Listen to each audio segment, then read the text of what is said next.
Buenas noches. Buenas noches, honorable vicepresidente del Estado Plurinacional de Bolivia, distinguido invitado, también a los ministros, a las autoridades presentes. Buenas noches para todos ustedes. Otra noche de alto impacto intelectual como la que vivimos hace unas semanas atrás con la presencia de David Harvey. En este caso, un invitado de honor. Durante toda su vida, un hombre por demás comprometido con la lucha del pueblo español, doctor en Ciencias Políticas por la Universidad Complutense de Madrid y también catedrático en la misma casa de estudios. Pablo Iglesias representa una de las figuras emergentes de la política europea. Su fuerza política Podemos logró en tan solo 4 meses de existencia, lo voy a repetir, tan solo 4 meses de existencia, lograr 5 escaños en el Europarlamento. Merece un aplauso, claro que merece un aplauso, por supuesto.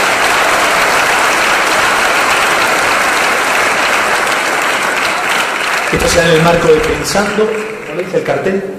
Pensando el mundo desde Bolivia, desde aquí. Actualmente se posiciona como la tercera fuerza política de su país e incluso se disputa el segundo lugar, un partido que se ha creado en el mes de enero. Muchos sondeos lo señalan como el político más valorado de España. Sé que se mueren por escucharlo. Pablo, esta es tu casa. Fuerte el aplauso para Pablo Iglesias.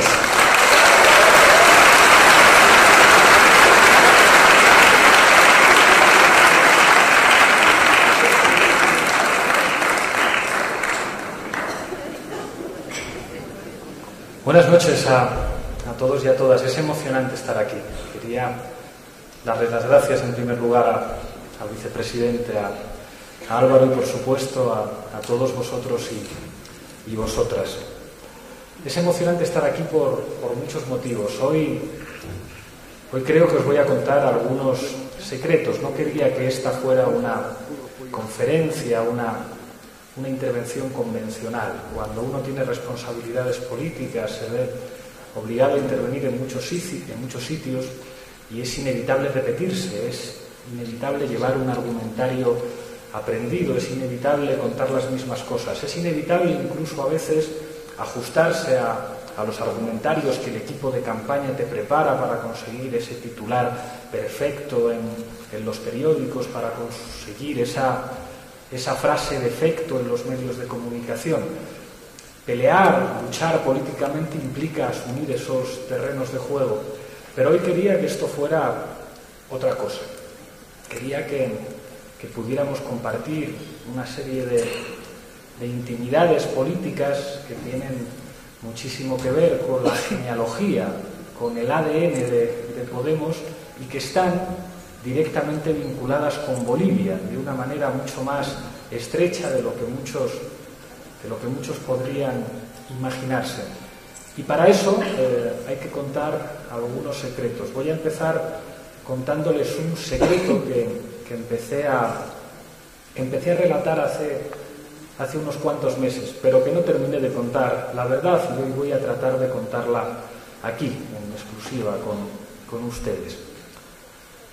Corría más o menos el mes de febrero del año 2014 y me habían invitado a dar una conferencia con un compañero de un partido de izquierdas, un compañero de Izquierda Unida, que se llama Alberto Garzón y que es un gran compañero. Y él hablaba fundamentalmente de economía, porque es economista, yo hablaba de política, y en un momento determinado de la charla, de la conferencia, cuando el público empezó a hacer preguntas, alguien dijo, pero bueno, ¿cuál es la clave que les diferencia a ustedes? Porque ustedes van a competir en las elecciones europeas con fuerzas políticas distintas. Y yo allí me la jugué y fui muy arrogante. Dije, la diferencia fundamental es que nosotros sabemos cómo ganar. Decir eso en el mes de febrero, cuando nosotros todavía no entrábamos en ninguna encuesta, era arrogante. Estábamos hablando con una fuerza política con mucha historia, con porcentajes de voto muy respetables, y nosotros éramos apenas una hipótesis que además la mayoría se tomaba a risa, no solamente los enemigos de los sectores oligárquicos, de los sectores del poder, también en la izquierda nos tomaban a risa. ¿Cómo van ustedes a consolidar una marca política en tan pocos meses? Ustedes están locos si piensan que van a poder conseguir los 300.000 votos que hace falta para tener un eurodiputado. Conseguimos 1,2 millones de votos que se transformaron en 5 eurodiputados. Y allí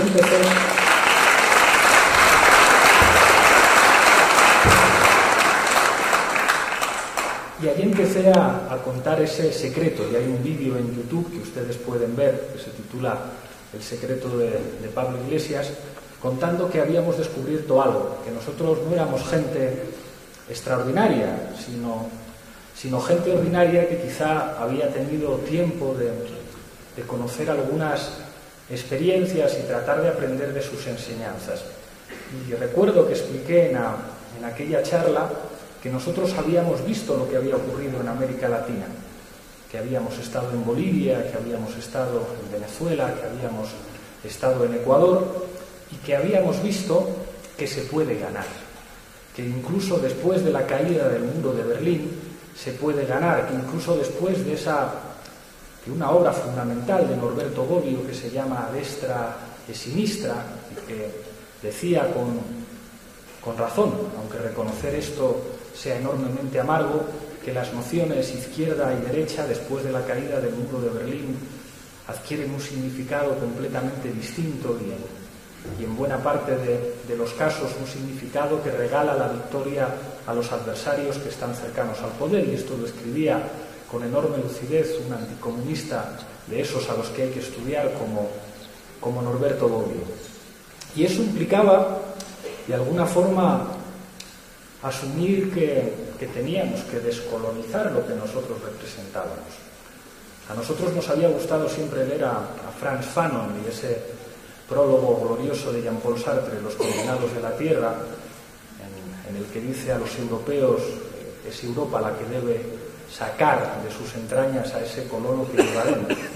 Eso ha tenido mucho que ver con la manera con la que los europeos se han relacionado con las áreas periféricas del sistema mundo, ¿no? Como dice Wallerstein, como decían los teóricos de la dependencia, también en la izquierda, y eso nos lo enseñó Frantz Fanon, fue extremadamente arrogante y extremadamente autosuficiente a la hora de extrapolar categorías sociales y concepciones que tenían que ver con un análisis de las sociedades y de las clases derivadas de la organización industrial en Europa, y pensar que esas maneras de entender la subjetivación política vinculadas a una serie de relaciones de clase se podía extrapolar tranquilamente a África y América Latina, y que el problema en última instancia para entender la transformación política era una cosa que se llama clase obrera industrial, que tiene como enemigo fundamental a una cosa que se llama burguesía y que se tiene que dotar de estructuras sindicales y de estructuras políticas, y que básicamente ya van a venir los marxistas europeos a explicarle a todo el mundo lo que hay que hacer.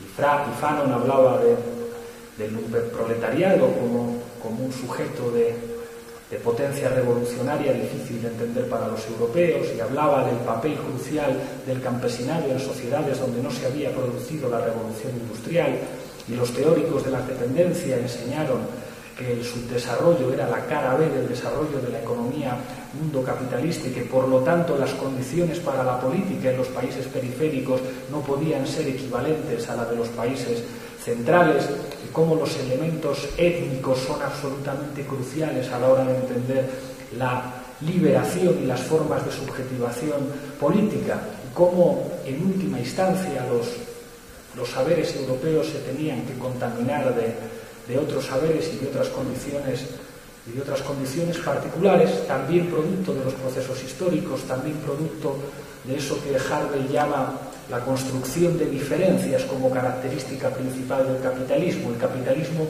construye diferencias, no construye realidades homogéneas. Y eso tenía mucha influencia para nosotros y nos hizo ver América Latina de otra forma. Recuerdo, en el mes de diciembre de 2005, yo estaba en Bolivia para para participar como un observador electoral en aquellas elecciones, y recuerdo una conversación a través de Messenger con Íñigo Errejón, que está por aquí y que ha sido nuestro responsable de campaña, y le contaba emocionado: tío, no te imaginas lo que está ocurriendo aquí, no te imaginas lo que está pasando, aquí están ganando los nuestros. Imaginad lo que representa la propia palabra ganar para un europeo. Después de la Segunda Guerra Mundial, en Europa occidental, las posibilidades de transformación política se cerraron para siempre. Imaginad lo que significaba que alguien como Enrico Berlinguer, el heredero del partido de Togliatti, el heredero del partido de Luigi Longo, llegara a afirmar, en un ejercicio de pragmatismo político sin precedentes, un tanto exagerado a mi juicio: me siento seguro bajo el paraguas de la OTAN, que era una manera de reconocer que la geopolítica derivada de la Guerra Fría implicaba que, bueno, esto está repartido por bloques, y si los comunistas italianos queremos llegar al poder, tenemos que asumir que nos ha tocado en uno de los bloques y asumir todas las reglas derivadas de aquello.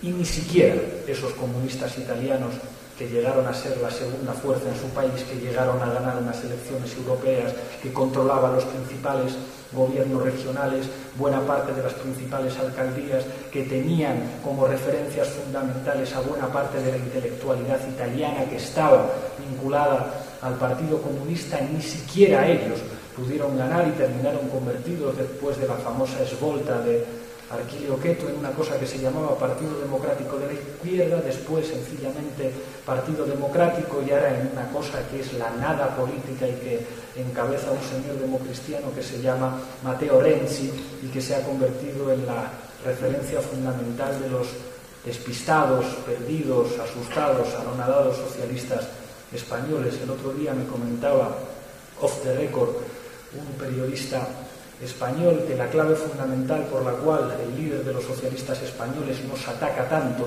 nos ataca con un lenguaje propio de la extrema derecha, nos dice: esos populistas de Podemos que quieren construir una dictadura como la de Venezuela. Y yo decía: no me puedo creer que el secretario general de un partido que se llama socialista pueda hablar en esos términos. Pero este periodista me explicaba: es que eso es lo que le ha dicho Renzi que tiene que hacer. Y eso revela en lo que se ha convertido Europa y en lo que se han convertido los partidos políticos derivados de las tradiciones del movimiento obrero.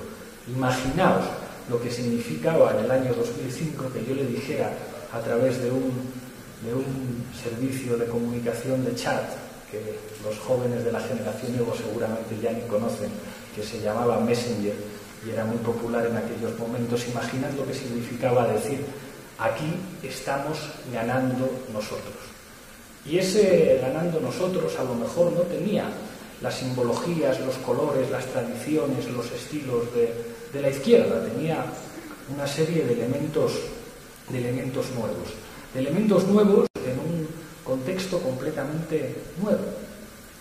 La izquierda europea sigue empeñándose en entender lo que ha ocurrido en América Latina en los últimos 15 años como algo demasiado simplificado. Han ganado partidos políticos de izquierdas en América Latina en los últimos 15 años.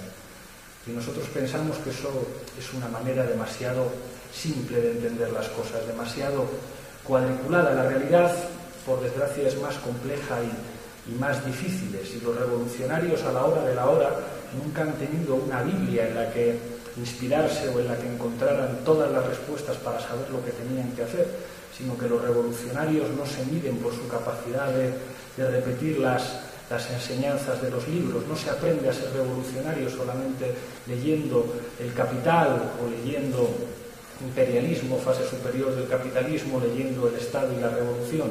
Se aprende a ser revolucionario confrontando con la praxis. Y la praxis es tozuda, es difícil, es contradictoria, es sucia, implica que a veces hay que mancharse las manos.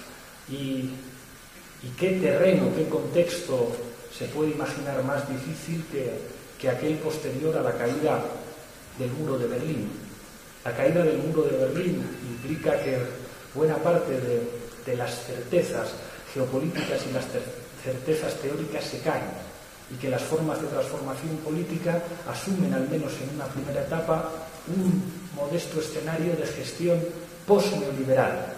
Podemos hablar de socialismo como una meta, como un horizonte, podemos incluso forzar las cosas y decir todo lo que estamos haciendo forma parte de un proceso de transición hacia, pero ese proceso de transición no está escrito en ningún libro. No hay ningún libro que diga las bases de transición de un modelo de economía, de mercado, con un sistema mundial, con un mercado único, con tendencia a la acumulación, derivará necesariamente en un sistema en el que los medios de producción serán controlados de manera colectiva atendiendo a estas fases. Se acabó, no funciona así, no es tan sencillo. No hay un libro de instrucciones, no hay unas instrucciones como en los medicamentos que te dicen modo de empleo. Hay que enfrentarse a realidades complejas. Y si por algo son valiosas las experiencias en América Latina es porque han sido laicas en este aspecto. Se han enfrentado a un contexto en el que tenían todo en contra. Tenían la geopolítica en contra, tenían la ideología hegemónica a nivel mundial en contra, tenían las consecuencias de desestructuración de los niveles comunitarios producto de las formas más agresivas de ejercicio del neoliberalismo, como fueron aquellas que se aplicaron en América Latina, completamente en contra. Tenían a las organizaciones de la izquierda tradicional viviendo una derrota histórica. Imaginad lo que representaba a finales de los años 90 que la Revolución Cubana hubiera dejado de ser una referencia táctica, que nadie pudiera entender ya que el modelo revolucionario cubano pudiera exportarse a ninguna parte, nadie con dos dedos de frente. Imaginaos lo que significó la derrota de las experiencias guerrilleras en América Latina. Imaginaos lo que significó la derrota de los sandinistas en unas elecciones. Todo, absolutamente todo, en contra. La historia en contra. Se supone que la historia avanzaba de manera lineal. Se supone que cualquier padre podía imaginar que sus hijos iban a encontrar con un contexto mejor, pero no fue así. Era el contexto más difícil, el contexto en el que había que asumir que el territorio de la política era ese terrorífico escenario burgués del parlamentarismo, de presentarse a unas elecciones, intentar ganarlas y hacer eso, pues cómo decirlo, tan poco erótico, tan poco épico, que es iniciar un programa de reformas a través de estructuras estatales, con una economía de mercado que lo ocupa todo, con la necesidad de tener que entenderse con las empresas, con la necesidad de tener unas relaciones muchas veces conflictivas con los movimientos sociales, la necesidad de enfrentarse a la verdad de la política. Mientras algunos en la izquierda europea pensaban que todo lo que ocurría en América Latina era una historia de cuentos de hadas, en el que las masas populares de manera natural eligen a sus líderes naturales y todo funciona como la seda, y qué bonito ver a los pueblos defender a sus presidentes cuando se enfrentan a golpes de Estado, parece que tenían dificultades en ver que la verdadera grandeza de los procesos era estar logrando redistribuir la renta, era estar logrando avances sociales, era estar logrando niveles de ideologización distintas en un contexto global que ponía todos y cada uno de los factores cruciales en política en contra de esos procesos. Y nosotros nos habíamos dedicado a estudiar eso además desde la conciencia, desde la envidia de que nuestra situación era incluso peor. Es verdad que en Europa, incluso en Europa del Sur, se disfrutaba de sistemas de bienestar social desconocidos en América Latina. Es verdad que esa geopolítica posterior a la Guerra Fría que hace necesario convertir Europa Occidental en una alternativa visible para las clases trabajadoras de Europa Occidental frente al socialismo real, había producido también como resultado de los éxitos del movimiento obrero niveles de bienestar social a través de sistemas educativos públicos, a través de sistemas sanitarios públicos, a través de sistemas de protección del desempleo, que probablemente eran de los más avanzados del mundo, pero políticamente todo estaba cerrado y daba la impresión de que todo iba a peor. Aquel Partido Comunista Italiano que todavía a finales de los años 70 soñaba con el poder, incluso soñaba con compartirlo con la democracia cristiana a través de esa creación, de ese concepto de compromiso histórico, convencidos quizá en su arrogancia que contar con el apoyo de los intelectuales les hacía dueños y señores de la cultura, no percibieron que también el neoliberalismo no solamente construía políticas públicas que se traducían en privatizaciones, que se traducían en un empoderamiento paulatino de las finanzas, que se traducían en victorias sobre el movimiento obrero, sino que también implicaba formas de pensar diferentes. Y que había un personaje que empezó su vida tocando el piano en transatlánticos, que se llamaba Silvio Berlusconi, que había trazado una enorme amistad con Bettino Craxi y que empezó a hacerse con cadenas de televisión y que empezó a comprender que la cultura audiovisual importada de los Estados Unidos era más importante a la hora de configurar la manera que tenía la gente de pensar, que era alta cultura de los intelectuales italianos vinculados al Partido Comunista, fundó un tipejo como Berlusconi, el partido político más exitoso de la historia de Italia, que se llamaba Forza Italia, que después del Tangentopoli, después del cambio de régimen que se produce en Italia, no coloca a los comunistas en una situación mejor, sino que les llega con el pie cambiado, con la Unión Soviética disolviéndose, tienen que cambiar de nombre y a pesar de eso cada vez tienen menos apoyos. Y vemos que en Italia gobierna un hombre de negocios que se presentó a las elecciones básicamente para protegerse ante los tribunales. Decían los marxistas que el Estado es ese instrumento que permite a la clase económicamente dominante convertirse en clase políticamente dominante. Esto puede ser básicamente cierto, aunque el Estado también sea el escenario que permite cristalizar en términos jurídicos las conquistas sociales de los sectores subalternos, pero ya ver al propietario de un imperio de televisiones y de editoriales en Italia como presidente del Concilio era algo llamativo en esa Europa democrática.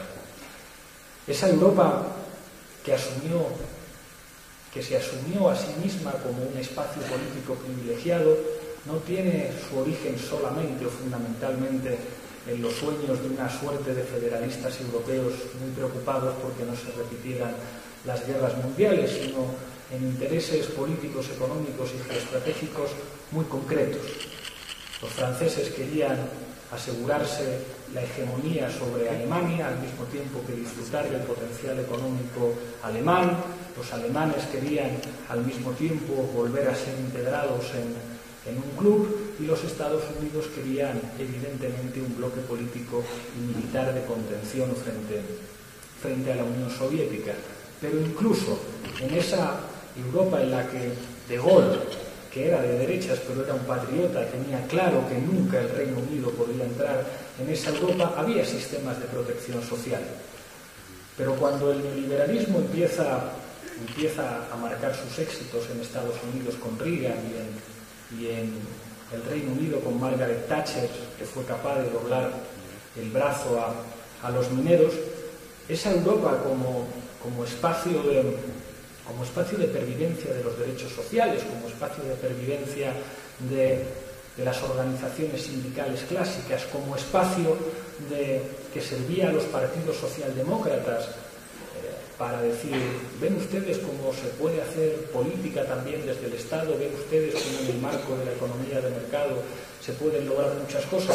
Empezaba a caerse poco a poco, y después de la caída del muro de Berlín y la reunificación alemana, pues ¿para qué queremos más? Perry Anderson define esa Europa como la Europa que le hubiera gustado a Hayek, una Europa con una institucionalidad mínima, con un Banco Central Europeo independiente, con un tratado de Maastricht en el que los estados ceden nada más y nada menos que su soberanía monetaria, y como el terreno ideal del Estado mínimo y del funcionamiento libre de las finanzas, y con una geopolítica en la que en última instancia ningún Estado es independiente para hacer políticas que puedan contradecir lo que se está planteando desde las instancias de poder europeo, no sometidas a ningún tipo de control democrático. Ese era nuestro contexto. Si el contexto de la izquierda latinoamericana era difícil, si el contexto de aquellos que querían una transformación política en América Latina era difícil, imagínense lo que representaba para nosotros en el año 2002, 2003, 2004, 2005, 2006, ser ciudadanos en un país de la Europa del Sur. Era algo tremendamente triste.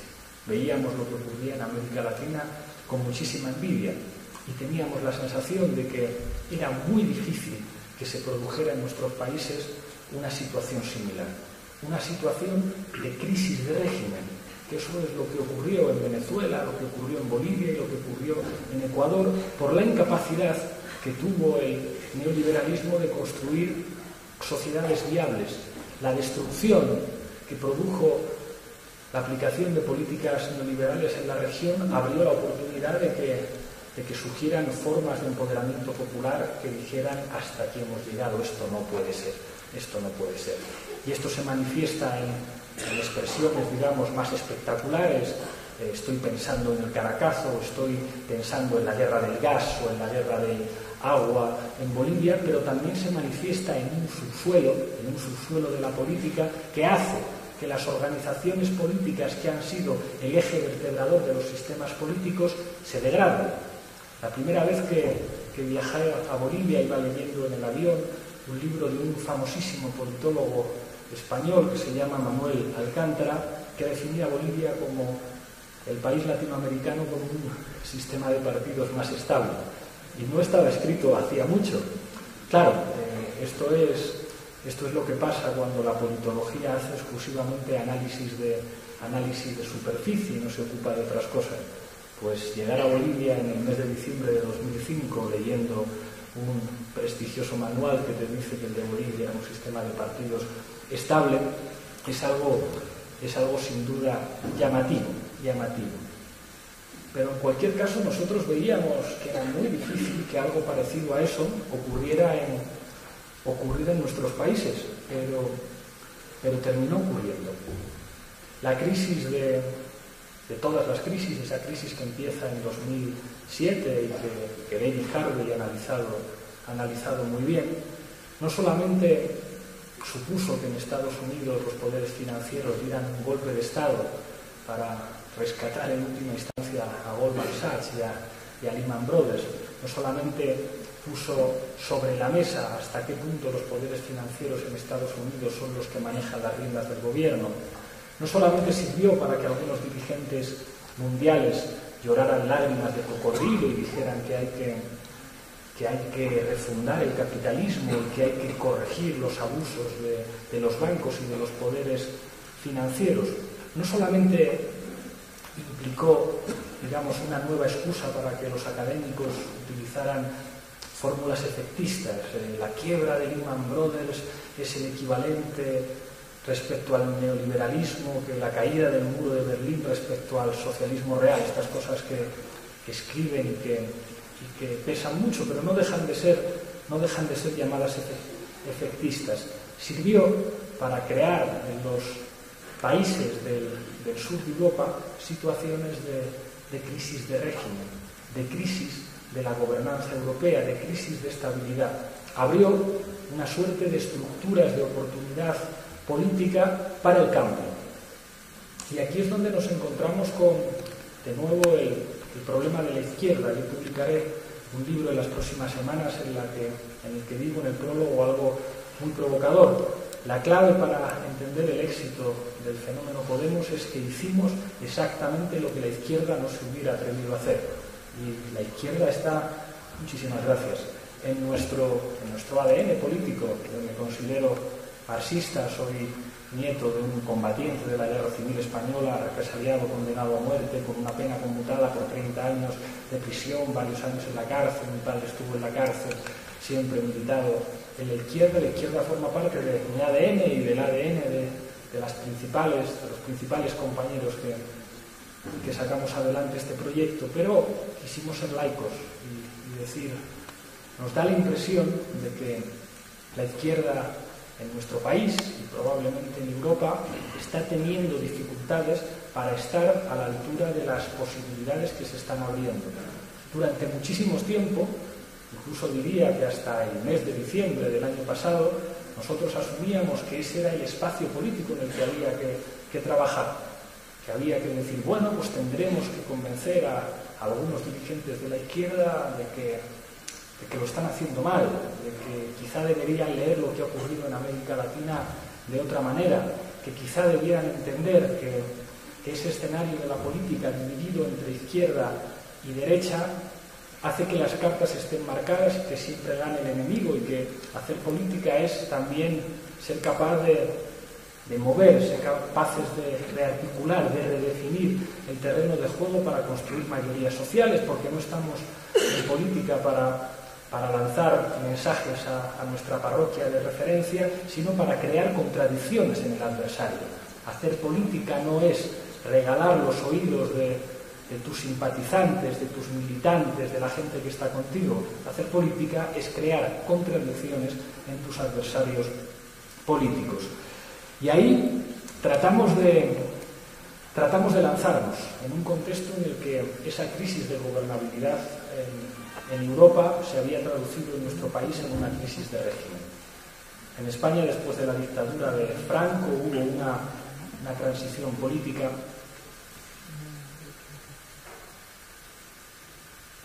muy celebrada, que incluso pretendió exportarse a otros países como modelo de avance racional hacia la democracia, que articuló un sistema político, un régimen político que hay que reconocerlo de enorme éxito. Un régimen político en el que la monarquía salía reforzada como un actor que supuestamente había participado en la conquista de formas procedimentales de democracia, que no son ni mucho menos despreciables, con un sistema de partidos en el que había dos grandes partidos a nivel estatal, Partido Socialista y Partido Popular, centro-derecha, centro-izquierda, que aseguraban la estabilidad política del país, porque las cuestiones fundamentales terminaban estando de acuerdo. Estaban de acuerdo con la integración de España en Europa, estaban de acuerdo con la integración de España en la OTAN, estaban de acuerdo con las líneas generales de política económica en el marco de la división europea del trabajo, que implicaba que a España le tocaba una posición periférica en la que apostábamos por el turismo y por un modelo de desarrollo fundamentado en el ladrillo, en la construcción, lo que alimentó un sistema de burbujas inmobiliarias y pelotazos urbanísticos que está detrás tanto de las terroríficas consecuencias que ha tenido para la población española la crisis económica, como detrás de la corrupción política como uno de los elementos definidores del régimen político español.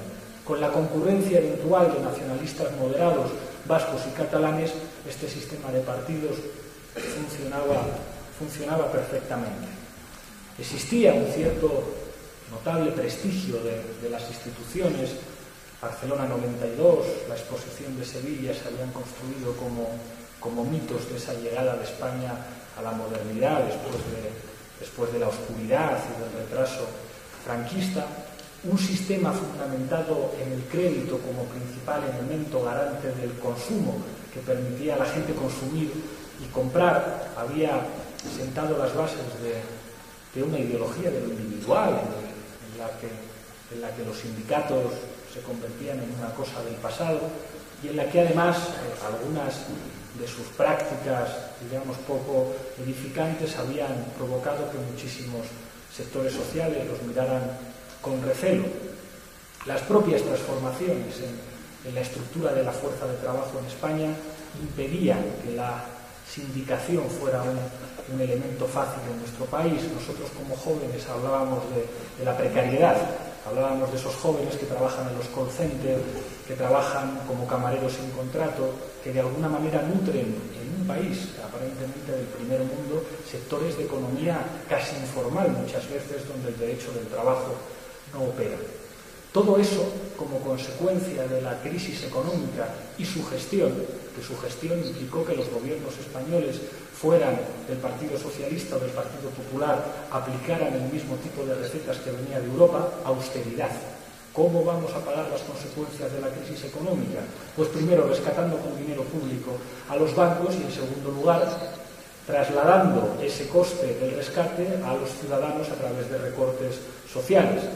Señora española podría preguntarse, ¿pero qué tiene que ver que rescaten con dinero público a los bancos con mi situación? Pues que le bajen a usted la pensión, señor, es la manera en la que usted está pagando la factura de los desmanes de los poderes financieros.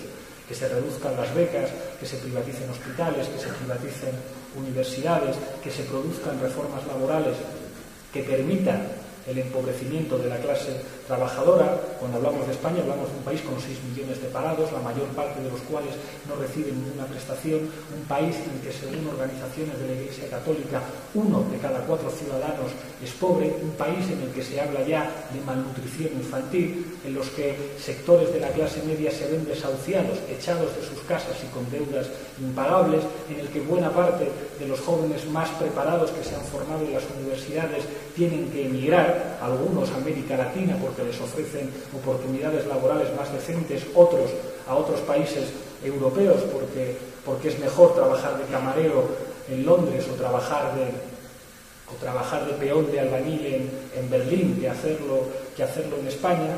Todos esos elementos empezaron a señalar una crisis en la que nosotros pensábamos que no era tan difícil actuar políticamente. Un viejo amigo comunista, que conoce América Latina muy bien, decía: la audacia en política, el momento leninista, si queréis, supone identificar esos pequeñitos momentos excepcionales en la que la diferencia entre un dirigente audaz y un dirigente mediocre es la capacidad de señalar a los culpables, de señalar a los enemigos y decir a la gente: ¿veis? Estos son los enemigos del pueblo. Esa es la diferencia entre la audacia o actuar como un conservador que sigue utilizando los mismos métodos. Y eso es básicamente lo que nosotros decíamos que hay que hacer. La crisis tiene culpables muy claros, tienen nombres y apellidos, y les podemos poner un nombre. Les podemos llamar casta, que es una palabra que inventaron unos periodistas italianos para identificar esa indistinción entre poderes económicos y poderes políticos en el sistema político corrupto por excelencia en Europa, que es el sistema político italiano. Nosotros decíamos: si hay presidentes y ministros que después de ser presidentes y ministros terminan en consejos de administración de las grandes empresas, esto es un fraude democrático, son casta.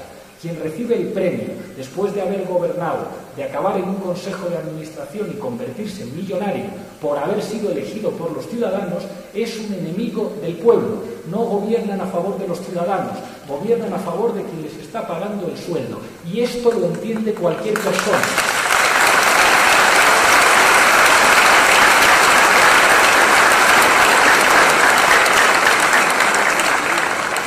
Esto lo entiende cualquier persona, sea de izquierdas o proceda de los valores de la derecha, porque los momentos de excepcionalidad son aquellos que permiten empujar las contradicciones del adversario.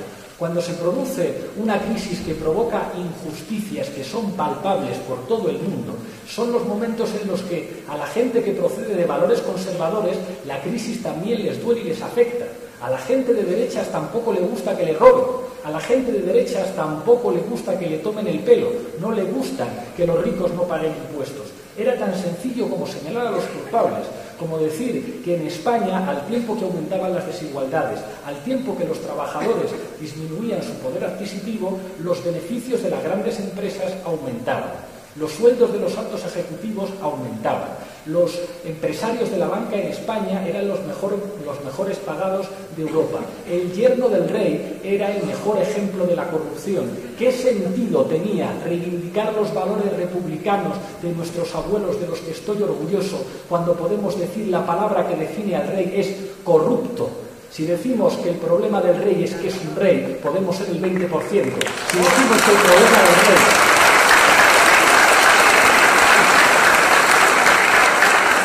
es un ejemplo de corrupción, entonces a lo mejor podemos ser el 70%. Era tan sencillo como eso.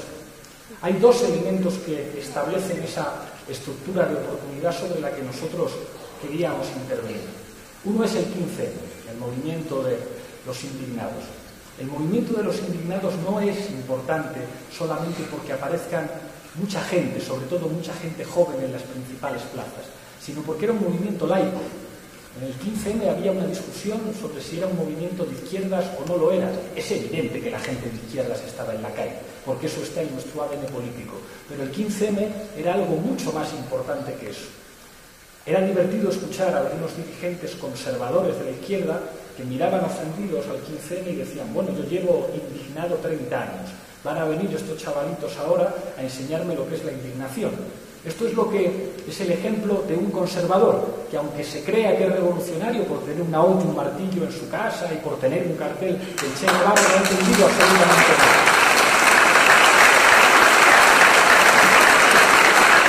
Que en nuestro país hubiera millares de jóvenes en las calles que no procedían de nuestros valores revela una oportunidad histórica. ¿A quién le va a sorprender que se movilice la izquierda? Pues claro que la izquierda se moviliza y saca sus pancartas y saca sus banderas y saca sus referencias teóricas. Eso es la normalidad.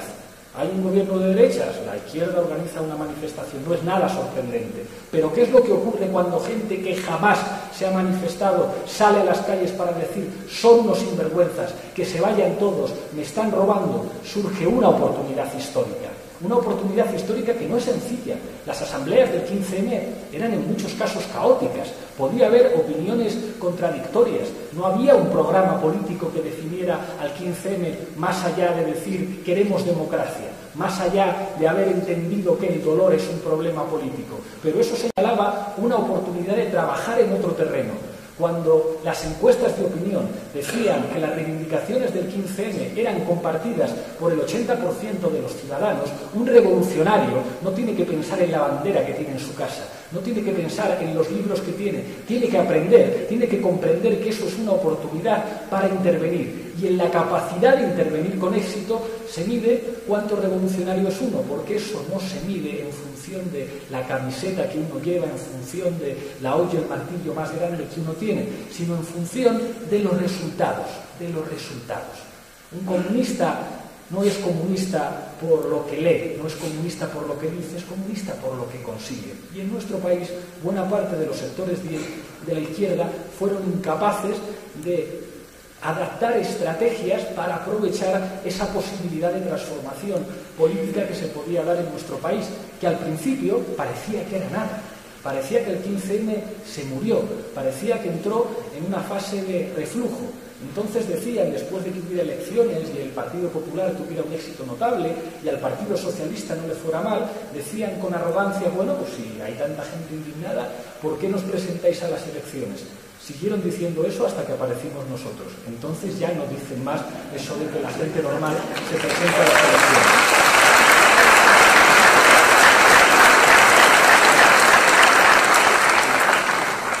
Había otro elemento absolutamente crucial. La posibilidad de que funcionara el sistema de la alternancia. Tony Negri señalaba con una lucidez magnífica que no es verdad eso de que los partidos socialdemócratas y los partidos conservadores fueran exactamente igual. No es verdad. En la izquierda muchas veces hemos mirado con una arrogancia demasiado mecanicista la manera en la que se organizaban los sistemas políticos y hay que ser humilde a la hora de reconocer los éxitos del adversario también. Del mismo modo que los países del este fracasaron en sus sistemas políticos, porque no es bonito vivir en un sitio en el que no se puede votar, en el que no se puede elegir entre diferentes opciones, algunos países capitalistas triunfaron a la hora de crear formas multipartidistas que operaban, y eso es un éxito que hay que reconocerles, y no eran exactamente iguales. Podían estar de acuerdo en cuestiones estratégicas fundamentales, pero es verdad que las fuerzas socialdemócratas hacían políticas más sociales, eran más permisivos con los derechos civiles, tenían una relación diferente con los sindicatos, tenían una suerte de sociedad civil vinculada al asociacionismo obrero, mientras que las fuerzas conservadoras estaban mejor relacionadas con el tejido empresarial, eran más conservadoras en lo ideológico, podían apostar más por las privatizaciones, aunque estaban dispuestos a transar también con las organizaciones de los trabajadores. Una de las consecuencias fundamentales, dice Negri, del éxito del neoliberalismo es que la socialdemocracia se queda sin espacio para distinguirse. No pueden distinguirse. Cada vez que debato con un dirigente del Partido Socialista, inicialmente me dice que está completamente de acuerdo con lo que digo y entonces le pregunto, ¿y por qué reformasteis la Constitución con el Partido Popular para cambiar el artículo 135 de la Constitución para establecer el techo de déficit? ¿Por qué habéis hecho reformas laborales iguales? Y cuando digo iguales es porque habéis merecido, tanto unos como otros, contestaciones en forma de huelgas generales. ¿Por qué en Europa votáis el 80% de las veces juntos? ¿Por qué en política internacional estáis de acuerdo en todo? ¿Por qué sois tan parecidos? Y es porque una de las consecuencias del éxito del neoliberalismo es que se han quedado sin espacio.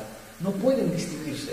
Se pueden distinguir en cuestiones que tienen que ver con los derechos civiles, con cuestiones que tienen que ver con la sensibilidad ante las libertades sexuales, en detalles, en pequeños detalles. Se han quedado sin espacio para gobernar y eso abre una oportunidad. Recuerdo en el mes de febrero de 2006, la primera vez que conocía a Álvaro y al presidente Evo Morales, Evo nos preguntaba, nos decía: ¿Zapatero es más de izquierdas que Felipe González? Y la respuesta justa hubiera sido: a él le gustaría ser más de izquierdas que Felipe González. Felipe González no tiene ningún complejo. Si yo soy amigo de Carlos Slim, estoy contra todos los populismos latinoamericanos, pude volar a la cúpula de ETA en Virar, y lo digo, y estoy en consejos de administración, y estoy orgulloso, no tiene ningún complejo. Seguro que a Zapatero le hubiera gustado ser otra cosa. Intentó colocando a Moratinos como responsable de su política exterior, que era otra cosa. Tuvo un gesto en Irak para inmediatamente después compensarlo llevando todavía más tropas en Afganistán, pero no pudo ser distinto. Cuando llegó la crisis económica tuvo que hacer lo que cualquier dirigente de un partido socialista en Europa tiene que hacer. ¿El qué? Exactamente lo mismo que la derecha. Y cuando digo esto no es una manera de construir un chivo expiatorio, decir que los socialistas son traidores, es que se han quedado sin espacio político. Y eso abre el terreno de que el cambio es posible. Ese cambio no tiene por qué necesariamente ser en una dirección progresista, y eso Europa lo está demostrando. Pero ese cambio implica por lo menos dos cosas. Una, soberanía. Dos, la geopolítica vuelve a ser un elemento que empieza a volver a definir las condiciones de posibilidad de que en el mundo pase algo. ¿Qué significa decir soberanía? El Estado. El Estado siempre vuelve. En esto he cambiado mi manera de pensar respecto a lo que decía Negri Hart hace unos cuantos años, que se había construido una suerte de soberanía imperial que había hecho que el Estado de alguna manera derivara todas sus atribuciones soberanas. Es indudable que hay instituciones globales que asumen un poder soberano enorme, el Fondo Monetario Internacional, el Banco Mundial, la Organización Mundial del Comercio, pero el Estado sigue siendo un escenario absolutamente ineludible para la política. Y cuando se producen situaciones de crisis, la reivindicación del Estado y de la soberanía, la reivindicación de ese instrumento político crucial, que fue el instrumento político crucial incluso para los procesos de transformación que se planteaban como elemento fundamental en el horizonte de la destrucción del Estado. El Estado, como decíamos antes, citando a Engels, es el escenario que convierte a la clase económicamente dominante en políticamente dominante. Pero no hace falta leer a Nikos Poulanchas para saber que el Estado también ha sido el único instrumento con el que han contado los débiles para traducir en normas jurídicas las victorias de la clase trabajadora y de los sectores subalternos. Es el Estado el que permite que haya leyes de protección laboral para los trabajadores. Es el Estado el que abre escuelas públicas. Es el Estado el que abre hospitales públicos. Es un instrumento de intervención política crucial para los que defienden los intereses de las clases poderosas, pero también para quienes defienden los intereses de las clases subalternas. Y en un momento de crisis política, la pelea por el Estado se convierte en absolutamente crucial. Fueron dispositivos estatales los que se encargaron de instaurar el neoliberalismo en muchísimos países. Y ante una situación de crisis, la reivindicación de la soberanía forma parte de los discursos de todos. ¿Cuál es la opción política que amenaza con convertirse en mayoritaria en Francia? El Frente Nacional de Marine Le Pen. Los exfascistas, o si le quitamos el ex, los fascistas, porque están diciendo algo que funciona fundamentalmente. Francia. Están diciendo Francia. Están diciendo cuando les preguntan ¿qué hacemos con el euro? Preguntar a los franceses que voten. Si los franceses quieren estar mayoritariamente dentro del euro, estaremos. Si no quieren estar, nos saldremos. ¿Quién puede responder ese argumento de que la gente vote? ¿Quién puede responder el argumento de la soberanía nacional? En el fondo, los que conocemos lo que significa el fascismo, sabemos que es mentira. Sabemos que el fascismo fue un dispositivo para proteger los intereses de clase, de los más poderosos, pero tampoco podemos caer en ese mecanismo de pensar que tenemos una respuesta para todos. En Europa hay una estructura de oportunidad en el que si no somos los que provenimos de la izquierda, los que aprovechamos ese nuevo terreno de juego, van a ser otros. Va a ser la extrema derecha, o van a ser opciones que adopten estilos o formas muy parecidas a las que deberemos adoptar nosotros, pero que no se planteen ningún tipo de horizonte emancipador en el sentido de democratizar la economía. La política es un escenario abierto, un escenario en el que todos pelean, un escenario en el que es estúpido pensar que eres más listo que tus adversarios o que cuentas con una suerte de armatoste teórico detrás de ti que te va a dar todas las soluciones. Lo que está ocurriendo en España, lo que está ocurriendo con nosotros, lo que está ocurriendo en Grecia con Syriza, incluso lo que está ocurriendo en Irlanda con el Sinn Féin, es un desafío en términos de reivindicación de la soberanía. Es decir, estamos de acuerdo con que Europa está muy bien, pero no estamos dispuestos a asumir una suerte de políticas de austericidio que está convirtiendo nuestro país en colonias. Y cuando están convirtiendo tu país en una colonia, ¿qué mejor discurso que apelar al pueblo y al orgullo nacional? Fue una de las características fundamentales de nuestra campaña electoral que la izquierda nos criticó. Nosotros dijimos, somos patriotas, y aquellos que privatizan, aquellos que entregan atribuciones soberanas a poderes exteriores, aquellos que no pagan impuestos, esos son traidores a la patria. La izquierda se echaba las manos en la cabeza. ¿Qué clase de discurso es este? Y apelamos a la policía y a las Fuerzas Armadas, en un país en el que buena parte de la tradición de la policía y de las Fuerzas Armadas estuvo vinculada a los poderes de la dictadura. Pero claro que hay militares y policías honrados que cuando nos escuchaban nos decían, tenéis razón. En un mitin en Zaragoza se me acercó un militar, me emocionó cuando me dijo que sepas que algunos militares estaríamos dispuestos a intervenir para defender la democracia frente a la troika europea. Cuando un militar te dice eso, empiezas a pensar, a lo mejor va a ser cierto que podemos ganar.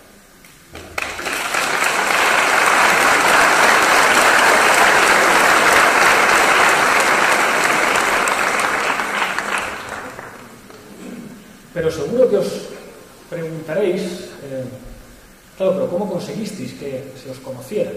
Porque el diagnóstico ya lo teníamos hecho hace muchísimo tiempo, pero no teníamos partido. Éramos un grupo de gente muy vinculados a la universidad, al activismo político, pero éramos muy poquitos, no teníamos partido. Partimos de asumir un escenario político que quizá la izquierda tampoco supo ver. Siempre que me preguntan por la militancia de la gente, yo no sé esto cómo operará en Bolivia, yo digo que la gente no milita en los partidos políticos, sino que la gente milita en los medios de comunicación. En España, en función del periódico que lleva debajo del brazo un ciudadano, puedes deducir lo que piensa sobre muchas cosas. Si lleva un periódico monárquico, si lleva un periódico de extrema derecha, si lleva un periódico supuestamente progresista.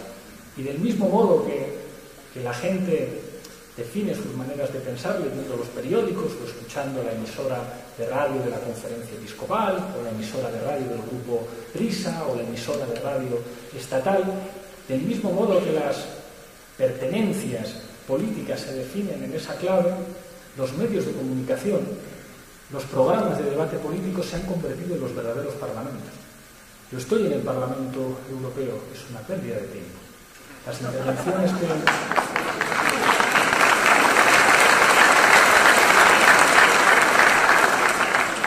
Yo intervengo en comisiones, intervengo en el Pleno, estoy bien situado en el ranking que se establece de trabajo de los eurodiputados, soy uno de los que más trabaja, pero cada vez que intervengo en el Pleno, cada vez que intervengo en una comisión, sé que lo más importante no es el debate que voy a tener con mis colegas eurodiputados allí, básicamente porque lo más probable es que ninguno me responda, porque el propio sistema de orden de los turnos hace que nunca se responda directamente a las preguntas que se hacen y que nunca haya un debate.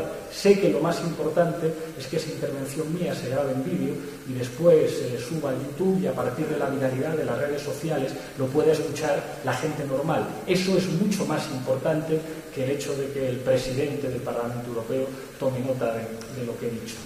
Y nos dimos cuenta de que las tertulias de la televisión, los programas de debate político, eran los escenarios de confrontación política que servían para que la gente construyera sus opiniones. Claro, al principio nosotros no podíamos entrar ahí e hicimos nuestro propio programa de televisión de una manera muy precaria al principio, en una televisión local, sin ningún dinero, pero empezó a funcionar.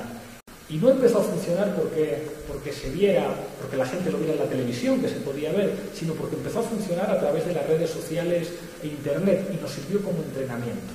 Los que empezamos a trabajar haciendo la tuerca, aprendimos a discutir. Aprendimos que nuestro lenguaje que traíamos de la universidad no funcionaba para la comunicación política, que teníamos que hablar de otra manera, que teníamos que simplificar, que teníamos que aprender a que lo que decíamos era de alguna manera útil.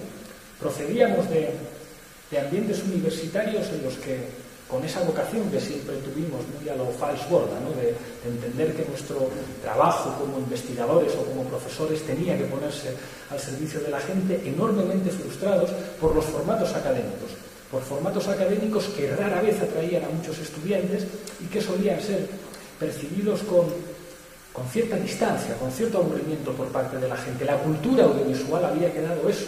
Después de que existan directores como Tarantino, es muy difícil que la gente asuma una conferencia como esta de tanto rato que estoy dando yo. La gente está acostumbrada a que pasen cosas. Lo audiovisual se ha convertido en el instrumento de socialización política crucial.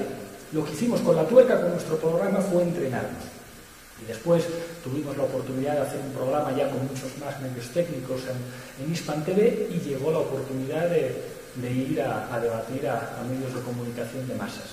Me llegó sobre todo a mí. Me empezaron a llevar, me llevaron una vez y funcionó muy bien a nivel de audiencia, porque claro, el discurso que llevábamos durante muchísimo tiempo trabajando funcionaba con la gente, y se produjo un fenómeno muy curioso.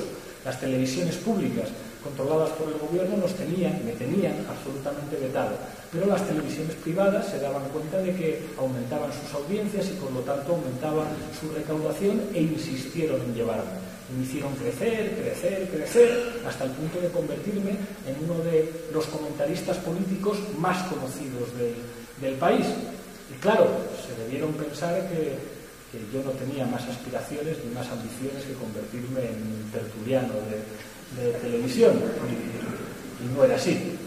No fue fácil la decisión, pero con algunos compañeros pensamos en la posibilidad de esto, si sirve de algo, es para tratar de ponerlo a funcionar políticamente. Inicialmente nos acercamos a la izquierda y les dijimos: si nos abrís un hueco, nosotros estamos dispuestos a trabajar con nosotros, y la respuesta fue no, y nos vimos absolutamente solos. Y allí estaba yo, con un equipo muy pequeño de gente, dirigido por Íñigo Errejón, que está por ahí, alguien con mucha más experiencia que yo en América Latina, que había trabajado en campaña, que sabía cómo se podía diseñar una campaña, y fuimos un grupito muy pequeño los que dijimos: bueno, con un tipo que aparece en los medios de comunicación, sin saber muy bien qué es lo que va a ocurrir, si en cuanto anunciemos esto le van a dejar de llevar o no, vamos a jugárnosla porque queremos formar parte de la historia de nuestro país, porque estamos viendo que hay una situación en la que es fundamental intervenir. Nadie quiere hacerlo con nosotros, pues tendremos que hacerlo solos. Y esto empezó en el mes de enero de este año, con todo en contra. Se nos puso en contra buena parte de la izquierda, se rieron de nosotros. Ocurrió un poco como eso que dice Gandhi: primero te ignora, luego se ríen de ti y después te insulta, y eso quiere decir que estás cerca de ganar. Y funcionó. Empezamos a ir hacia arriba.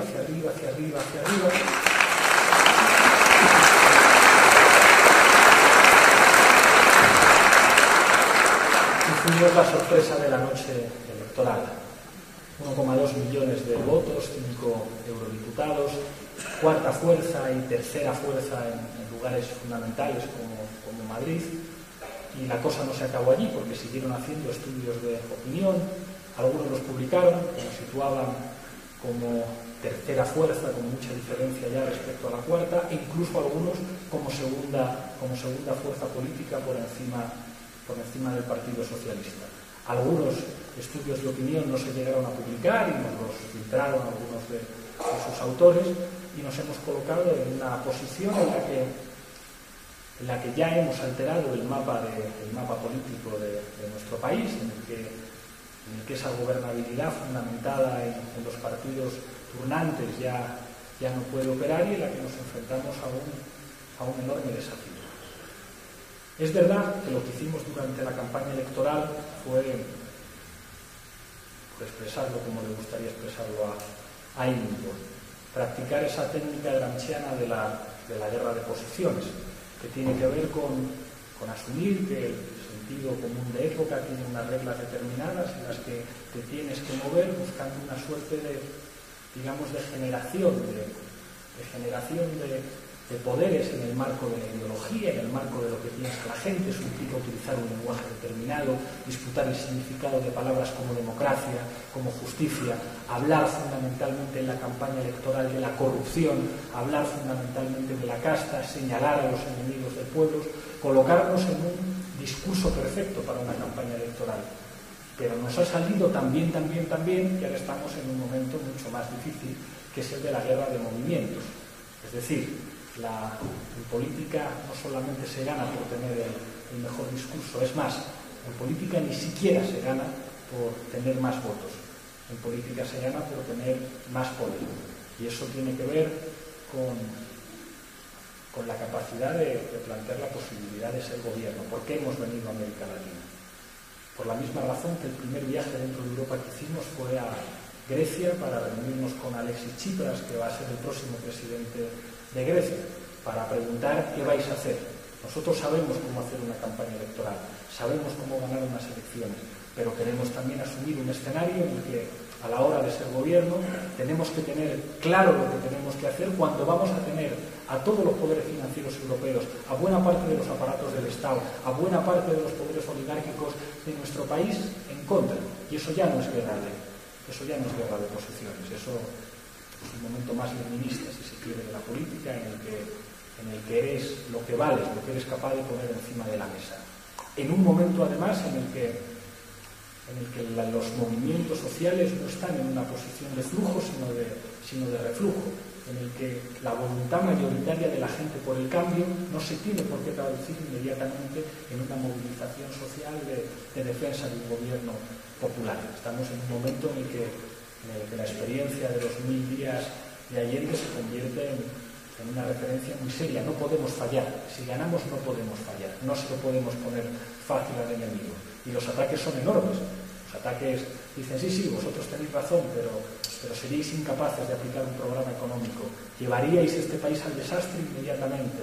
Se terminaría la inversión extranjera, las empresas se irían, habría un corralito inmediatamente, sería un colapso y además actuaríais de manera autoritaria. Revertir eso no solamente es una cuestión discursiva, por eso estamos en América Latina, porque América Latina en los últimos 10 años, Bolivia, por ejemplo, es un ejemplo de lo contrario, de que se pueden hacer políticas económicas para incentivar la demanda interna, que las nacionalizaciones han sido exitosas, que el control político de los recursos estratégicos funciona para mejorar el nivel de vida de la gente, que en tan solo 9 años de gobierno los bolivianos viven muchísimo mejor que antes y que eso se prueba cada vez que les llegan a votar.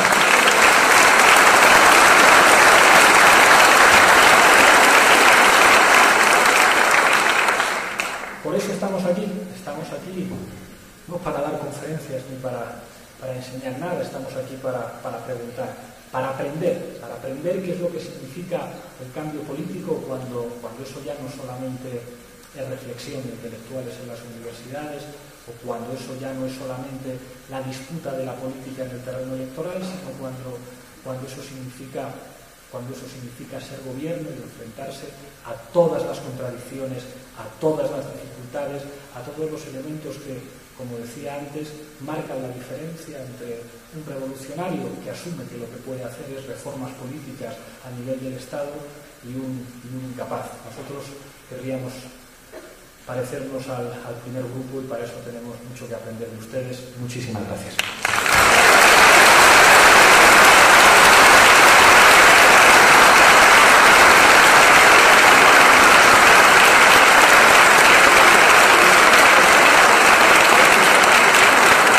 Vamos a ceder la palabra ahora al vicepresidente del Estado Plurinacional de Bolivia, Álvaro García Linera. Fuerte el aplauso.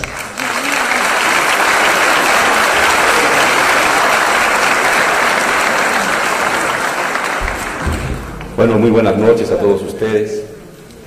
Saludo muy cariñoso, cordial, fraterno, revolucionario al compañero Pablo, compañero Íñigo, que también está por acá. ¿Dónde estás? ¿Dónde te has ido? Ahí está. Estabas aquí antes.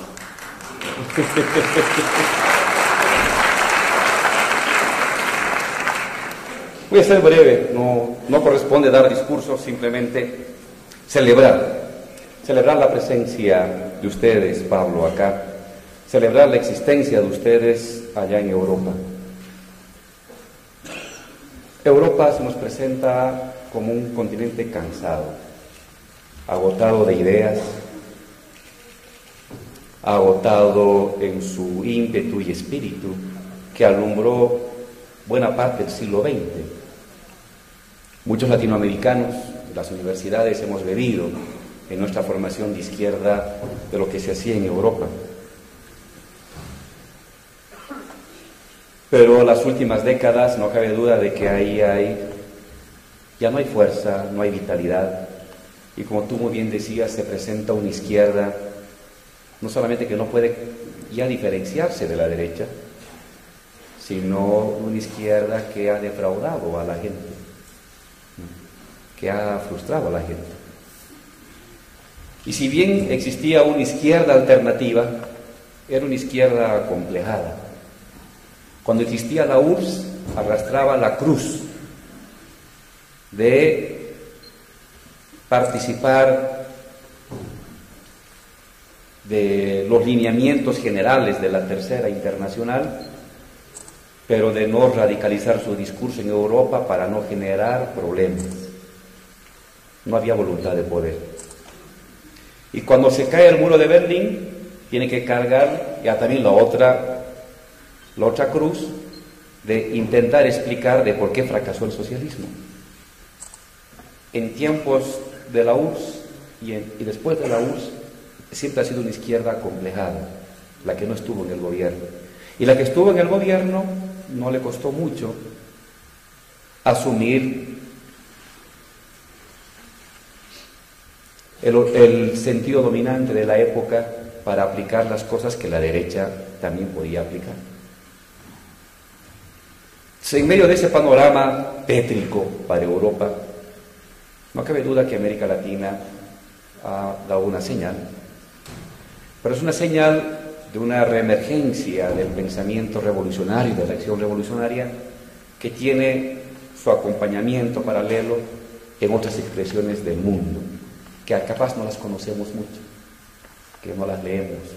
¿Qué estará pasando en Asia? ¿Qué estará pasando en África? Pero lo que sí entendemos que en Europa están surgiendo cosas nuevas. Ustedes son una nueva izquierda, no cabe duda, muy fresca, como te hemos visto acá, no solamente por la juventud, sino por las ideas y la ausencia de complejos. La izquierda de hoy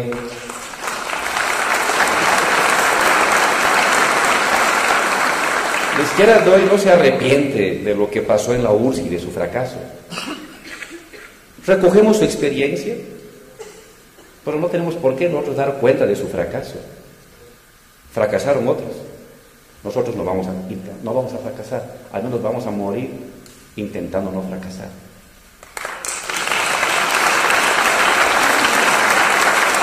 Por eso oírte es muy, muy lindo, oírte a ustedes, verlos a ustedes en sus luchas, de un pequeño núcleo de jóvenes, cómo se han ido expandiendo. Cuando yo te oía hablar de tu papel en la televisión, yo también cuando tenía menos canas y tenía pelo largo, no tan largo como el tuyo, también tuve yo mi pelo largo, no creas. Yo también le metí a la tele, ¿no? Y recordaba siempre la fuerza de Lenin, que decía, Lenin, la importancia que le daba al periódico. Era un tiempo en que no había ni la radio, recién estaba surgiendo, y no había televisión. Y siempre yo deducía que si Lenin estuviera vivo, lo primero que tendría era un canal de televisión, clandestino, por supuesto, moviéndose por los barrios, porque la imagen televisiva y la imagen radial son muy importantes en la construcción de sentido común, ¿no? Y claro, ¿qué es lo que quiere un revolucionario ante todo? Que sus ideas, que lo que ha reflexionado y lo que construye colectivamente vayan direccionando el sentido común de la sociedad. En el fondo la lucha política es eso, es la lucha por los sentidos comunes, es la lucha por las ideas fuerza. Y cuando esas ideas fuerza se vuelven materia, eres poder estatal. Pero previamente está la lucha por las ideas. Ahora, no es que se trata de que uno se invente. En Bolivia no tenemos que inventarnos nada. No surgió en la universidad ni en un centro de investigación las ideas fuerza. Surgieron de las acciones colectivas. Nacionalización, gobierno indígena, asamblea constituyente. No emergieron en ningún momento ni de partidos ni de seminarios. Emergieron de la lucha, de la resistencia y del dolor colectivo. El dolor fue una partera de ideas aquí en Bolivia. La muerte, la masacre, la derrota, parieron ideas. Y lo que hizo uno es simplemente difundir, volver más esquemático el conjunto de ideas que venían emergiendo de la sociedad. Entonces, nuestro papel es ese: estar muy atento a lo que va emergiendo de la sociedad, Pablo. Estar muy atento, ¿no? Y tener la capacidad didáctica de convertir que lo que emerge en la sociedad, convertir en algo más estructurado. Y esforzarse para que eso que emergió de la sociedad y que muchas veces la propia sociedad no se reconoce a sí mismo en ello, pasado el momento de la efervescencia, incorporar la autoridad o el poder simbólico de la autoridad televisiva, escrita, académica, sindical, dirigencial, porque tiene un poder simbólico y que permite al creador de la idea reconocerse en su propia idea. Creo que en el fondo ese es el papel de los partidos revolucionarios. No es inventarse nada, sino contribuir con su poder simbólico, sindical, académico, institucional, ayudar a que la gente se reconozca en lo que ella misma creó, en lo que ella misma postuló. Y si se logra ahí ese circuito, tienes a un sector empoderado, con su propia voluntad de poder, que no te la delega a un grupo, sino que él se asume con la fuerza de construcción de poder. Por eso, Pablo, decirles, sigan adelante, la cosa es complicada, no hay modelos a imitar, no hay recetario, no hay historia lineal. Lo importante es este compromiso por construir modelos alternativos de organización, de movilización, de una nueva Europa. Ojalá que esfuerzos como los que están surgiendo con ustedes nos puedan diseñar una nueva Europa. La necesitamos. Ya va América Latina 10 años y no encuentra su correlato en otros continentes. De no haber apoyo en otros continentes, puede venir una oleada conservadora en el continente latinoamericano. Sería terrible, porque así son los procesos. Si una iniciativa no se globaliza, la globalización te globaliza y te digiere y te tritura.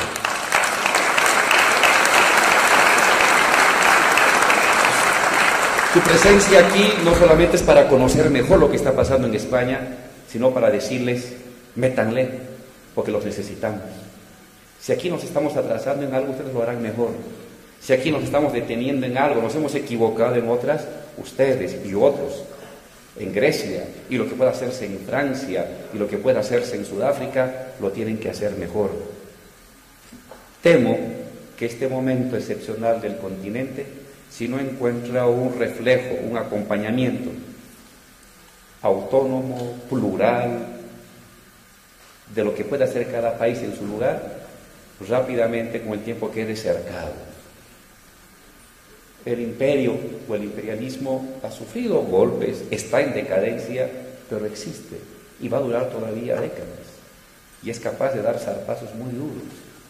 América Latina está en riesgo, lo avanzado de América Latina está en riesgo si es que no tiene un acompañamiento, experiencias de creatividad, de luchas, de esfuerzos, de transformaciones estatales, de transformaciones electorales, de transformaciones discursivas de otras partes del continente. Es decir, los necesitamos. No los dejen solos, hagan el esfuerzo, avancen más rápido, empujen. Se ha abierto un espacio de oportunidad.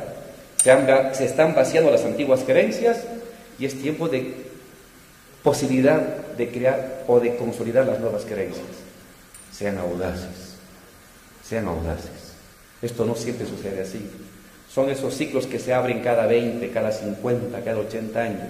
Y si uno no tiene la audacia para aprovechar ese momento de apertura y convertir esa rajadura en un abismo que transforme el país, se habrá cerrado esta oportunidad y se habrán nuevamente reciclado los viejos partidos y tendrás al sistema político español reconstituido con nuevo ropaje y nuevamente una generación frustrada. Eso no puede darse.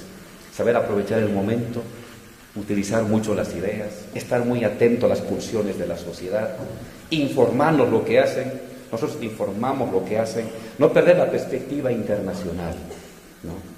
El neoliberalismo es planetario, el capitalismo es planetario, su derrota es planetario o no es derrota. Estos son apenas unos intentos temporales de transformaciones y de reformas. La verdadera superación tiene que darse a nivel planetario.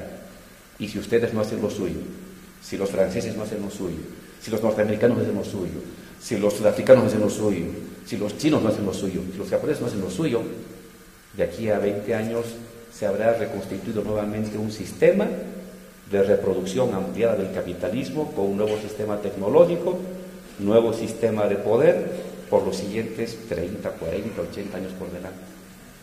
Estamos en un momento de transición.